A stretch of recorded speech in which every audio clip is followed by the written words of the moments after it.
ധീരം കഴിഞ്ഞയാഴ്ച റിലീസ് ചെയ്ത ഇന്ദ്രജിത്ത് സുകുമാരൻ നായകനായ ധീരം കണ്ടു. 2.5 മണിക്കൂർ നീളമുള്ള ഒരു ത്രില്ലർ സിനിമയാണിത്. അന്വേഷണ ഉദ്യോഗസ്ഥനായ നായിക കഥാപാത്രത്തെ Indrajith Sukumaran അവതരിപ്പിച്ചിരിക്കുന്നു.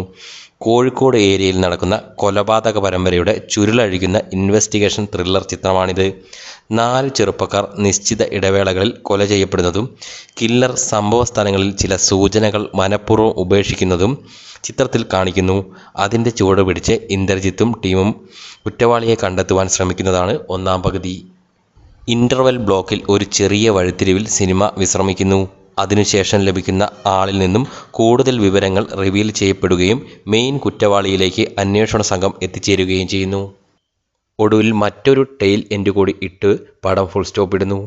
Cinema thriller mood ആണെന്നിരിക്കലും പലയിടങ്ങളിലും ലാഗ് അനുഭവപ്പെട്ടു.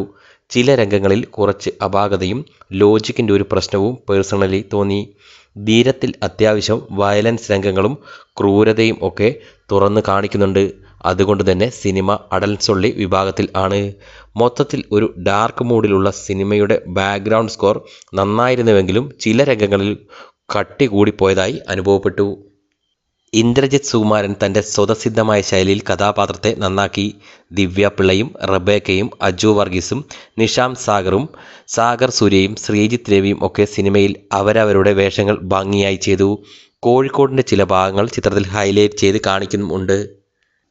സിനിമയെ ആകെ വിലയിരുത്തുമ്പോൾ ഒറ്റത്തവണ കണ്ടിരിക്കാവുന്ന ശരാശരി രേഖയിൽ നിൽക്കുന്ന തരക്കേടില്ലാത്ത ഒരു ത്രില്ലർ സിനിമയാകുന്നു ധീരം.